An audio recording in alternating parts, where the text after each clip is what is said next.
So first, to ground us, why we're here, Base's mission is to build a global on-chain economy, or actually it's a global economy now. The diff, we cut the on-chain part, just global economy, period.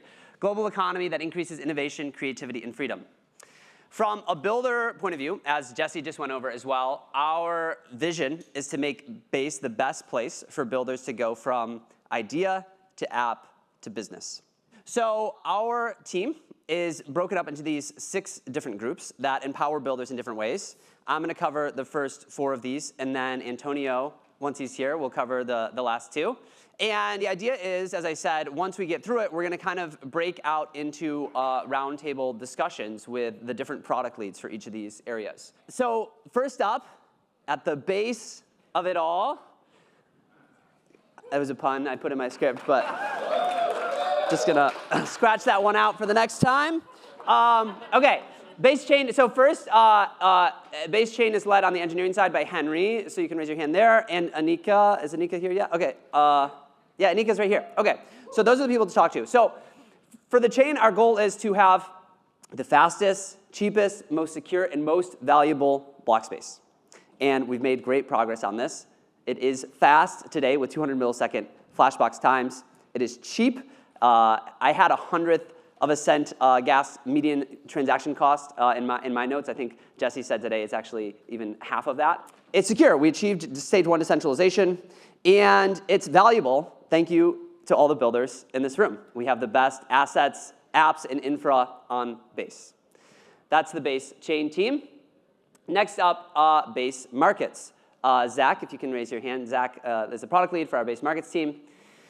So our goal with markets is to make Base the on-chain liquidity hub. And the first big project that we're doing here, you just heard about, this bridge from Solana to Base. It's going to allow people to bring Solana and SPL tokens to Base and use them in all the amazing protocols on Base.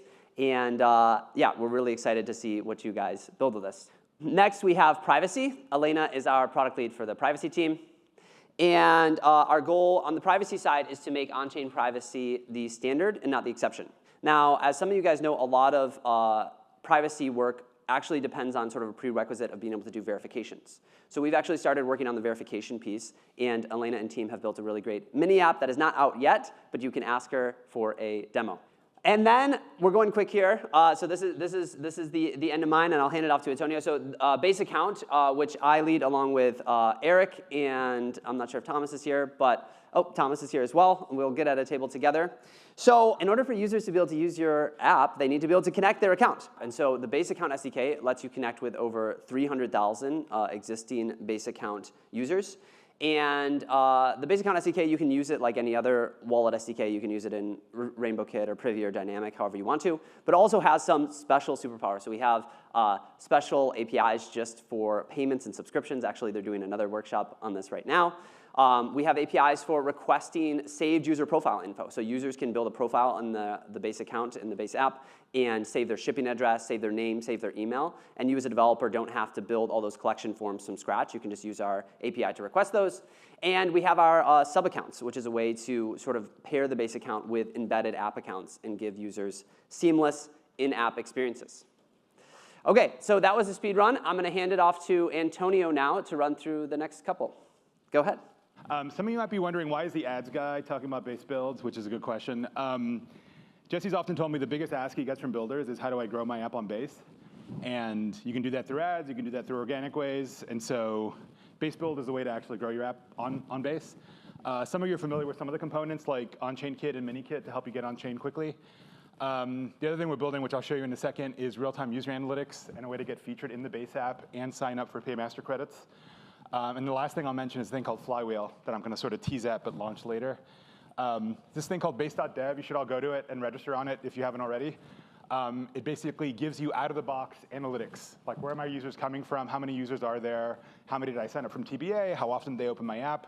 We're going to open this up to include more things in Mini App. It's going to be sort of the global portal for people building on Base to get rewards, like builder rewards, that we're going to start distributing the OCS ones, but there's going to be another builder reward program announced later. And then just distribution organically on Base app or through Spindle itself.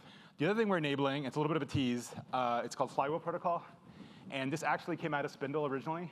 but Connor, who's probably here somewhere, kind of blew it up to a more general thing. And basically what it enables is, if X thing happens in the world, preferably on chain, pay Y amount to Z person, right?